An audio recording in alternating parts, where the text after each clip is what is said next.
It's made by a company called Anran. It's an indoor pan and tilt Wi-Fi camera and it's pretty cheap. It's not an expensive camera at all. 1080p, and I was kind of interested in just how good this camera would be. Now, before I get started, what I will do is I'll post some footage of video that the camera has recorded. And I would also like to say that unusually this is USB powered. It's got a micro USB socket at the back there. Now the reason that I was interested in reviewing this camera is because you can actually use it as an indoor security camera. I'm going to demonstrate the pan and tilt function on the camera now, and to do that I've got to swipe the screen on the app, but it will give you an idea of the video quality and also of the pan and tilt function. One thing I will say though is this video has got to be actually recorded on the phone, and I've already pressed the record button, and then transferred to a PC if you want to look at it on a PC. So I'll just swing it all the way around.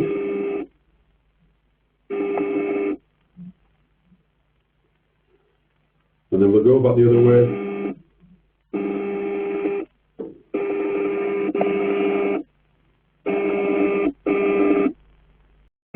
And then I'll take it all the way up.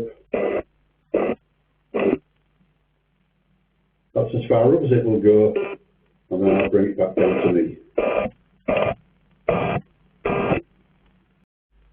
It's dark in this room at the moment. There is a very small amount of ambient light. The camera has got 9 built-in infrared LEDs, and that's what it uses for night vision. So this will just give you an idea of what the night vision is like.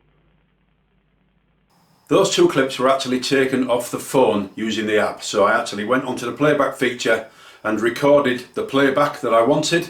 I then emailed them to my computer and then used that footage to put on my video editing software so that you guys can see what the footage is like. Now there is no way that that is full 1080p. If I actually expand the properties when I'm looking at the clips, it says 1080p, but it's definitely not true 1080p. Now the thing you've got to remember though is that that footage is supposed to be looked at on tablets or phones, and for that it's absolutely fine. It's nice and clear, there are no issues.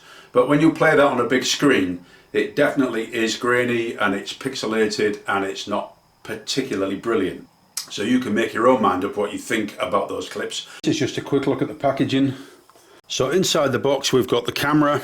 This is a USB power adapter, 5 volts.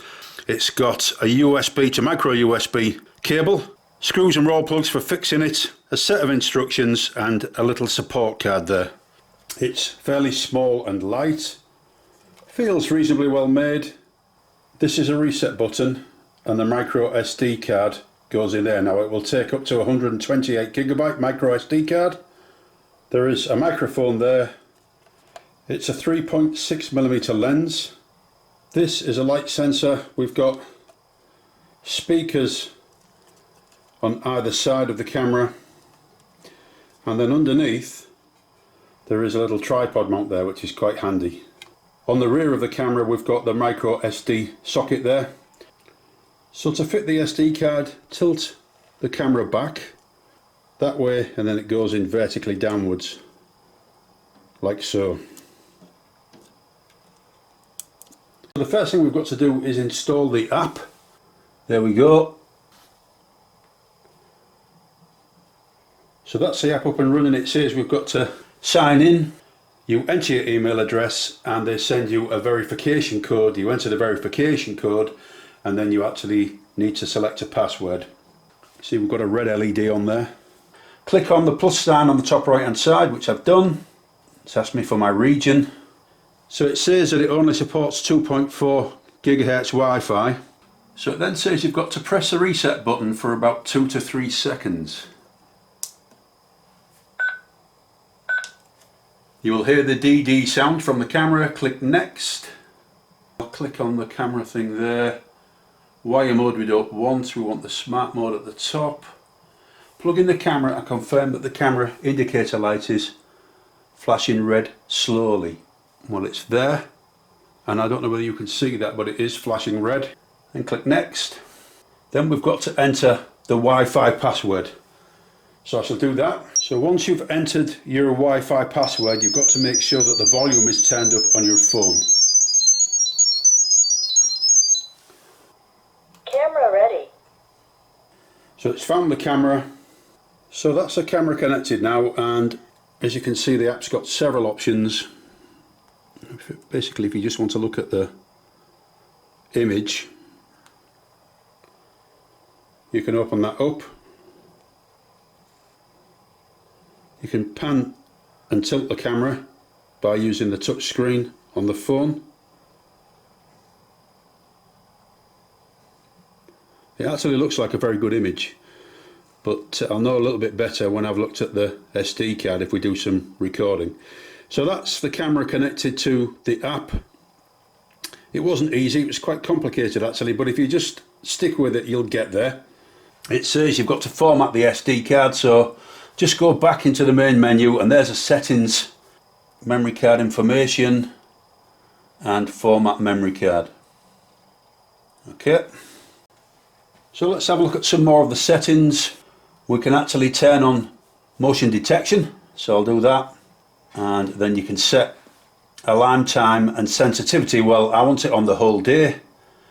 I'll leave the sensitivity at 3, it's 0 to 5 with 5 being high. I'll leave it there and see what that's like. So TF card record settings, so that's the SD card. I'm going to go for whole day. Okay, now they do provide a cloud service, but I'm not going to get involved with that. You can turn the alarm on or off from that menu there, so you don't have to go into the menu to do that. So I'm going to walk into the room now and we'll see how long it takes the camera to give us a notification to say it's detected movement. Right, so next I'm going to try the talk feature. So I'm in another room now and I'm just talking through the phone to see what the volume's like. So this is just a test to see what the camera microphone is like. And I can hear it in the other room. It sounds very loud and clear. I'd just like to go through a few more things on the app. I just want to show you one or two little features that the app's got. So the first thing is that if you touch a point on the screen, then the camera will move to that point. So I'm going to touch my head now, or near enough. So you can actually move around the room or wherever it is that you've got the camera situated quite easily with that. You can zoom in and out now. Let me put that back on my head. There, so you can actually zoom in now. That'll be digital zoom, so you lose some of the quality, but you do have the facility to zoom in and out. And then if you see this at the bottom, that is the actual timeline, and you'll see that it's blue with yellow stripes in. The blue is the constant recording, and everywhere there's a yellow stripe, that's where it's detected motion. And you can do the same thing with that. You can actually open that up a bit. Now if you see something that you want to record, if you press record there, it actually starts recording and stores it on the phone or tablet's memory. So if I stop that, you'll see it says recording completed, check in your album. And then you can actually send that to a computer to look at, or if it was a burglar, say, you could send it to the police, that sort of thing. So it's quite handy using the playback facility, and it's quite easy to use as well. Hopefully this review will help you make your mind up about this camera. I personally think it's a nice little camera. As a security camera, I think it's absolutely brilliant. You can go away on holiday, leave this set up somewhere around the house, and if someone's walking around and they're not supposed to be, you'll be notified instantly via the app. You can open up the app, look and see what's going on, download the video onto your phone. The possibilities are all there for keeping a watch on your house, and actually if you need to inform the authorities, you can send them a clip of what the camera's actually recorded. If you wanted this camera as a baby monitor, or you wanted to watch your pets when you go out to work, that type of thing, I think it's ideal for that. The speakers are very good. The microphone and speaker system works really well. Probably the best I've heard in one of these type of cameras. And the pan and tilt function is very, very useful. You can put this camera in the corner of a room and you can cover a large area. So the app itself is not brilliant. It's okay and it gets the job done. Setup was quite difficult. It wasn't simple, but if you persevere, you will get there. On the whole, though, I think for the money, it's good value. I hope you found this review useful, and thank you for watching.